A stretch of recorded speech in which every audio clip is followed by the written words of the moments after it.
الرحمن الرحيم. السلام عليكم ورحمة الله وبركاته. ازيكم يا حبايبي، عاملين ايه؟ ويا رب دايما تكونوا في خير وفي اتم صحة وفي اسعد حال ان شاء الله. كل سنة وانتم طيبين، ويعود علينا وعليكم دايما الايام بخير بمناسبة شهر رجب الكريم.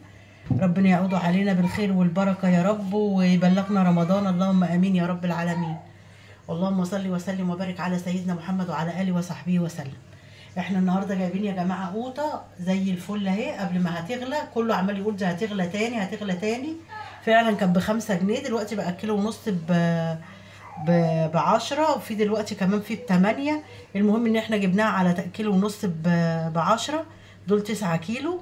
ورحنا جايبين بنجرايه زي ما انتم شايفين كده، قشرتها وقطعتها معاها وايه، وهنقيد النار عليهم كده، نشغل عليهم لغايه ما هنصلصلهم ونشيلهم ان شاء الله في اكياس كده، نعايرهم ونحطهم بايه المقدار بتاعهم، قيمه الطبخه مثلا، ونحطهم في الفريزر عندنا علشان ان كان لينا عمر ونصيب يا رب. اللهم بلغنا رمضان ان شاء الله في شهر رمضان الكريم باذنك يا رب، ان كان لينا عمر ونصيب وكنا من اهل الدنيا. ادي يا حبايبي احنا شغلنا النار على القوطه اهو، وعليها البنجر، انتوا شايفينها هي كده ما شاء الله مليانه قوي، لكن لما هي هتبتدي تغلي هتلاقوها هبتت قلت عن كده. ونتابع الطريقه باذن الله، نشوف كده باذن الله. نروح حاطين لها معلقه سكر، عارفين كده كده السكر بيضيع حموضه الصلصه اهو. هي معلقه واحده بس، ما نكترش منها عشان ما يبقاش طعم الحاجه كده مسكر قوي مع الغليان، بتبقى طعم الاكل مش مستحب يعني. ماشي يا حبايبي، وهنتابع الطريقه ان شاء الله. حبايبي عملنا القوطه اهي، لما غليت بصوا شوفوا انتوا كانت ماليه الحله ازاي، دلوقتي قلت خالص خالص خالص، استوت ويمكن اتسبكت كمان، حتى لون البنجر اللي فيها لونه غير اهو، بصوا بقى شبه البطاطس المسلوقه. المهم كل دون هناخده بقى نضربه في الخلاط ونعمله اكياس ونشوفه مع بعضين.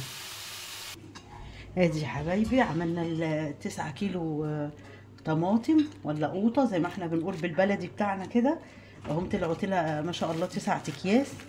بصوا انا عامله اكياس كبيره، يعني كل واحد بقى طلعي حسب وجبتك اللي انت بتطبخيها اهو، واكياس صغيره شويه، يعني ده كده صغير شويه اهو، دول كبار حبه اهو، ده كبير شويه. تعملوها يا رب وتتهنوا بيها، وطريقتها سهله وبسيطه، وان شاء الله ربنا يديني العمر اجيب شويه كمان واعملهم. البيت صراحه زي البير، حطي فيه وما بيبانش. ربنا ييسر كل امر عسير يا رب لينا وليكوا ولجميع أمة محمد يا رب، اللهم امين يا رب العالمين. ربنا ييسر لنا وليكوا كل الامور، تعملوها وطريقتها سهله قوي قوي. والبنجرايه بتزيدها، اللهم صل على سيدنا محمد، بتديها لون محمر جميل زي ما انتوا شايفينه كده. هي كده تعتبر استبكت، فما تحطيش الكميه الكبيره زي ما انت كنت بتعملي، يعني لما بتجيبي كيلو قوطه وتعمليه، اللهم صل على سيدنا محمد، بتعمليه وهو لسه ما اتسلقش زي كده، او انت عملتيه في الخلاط زي كده، كده كانها استلصلت. اللي حطيتي منها كميه كبيره زي ما بتبقى واخداها القوطه نيه وبتعمليها في الخلاط وتحطيها على التسبيكه بتاعتك او على الاكل بتاعك، كده تبقى حنطه. لكن لما تحطيها بالطريقه العاديه خلاص عادي براحتك.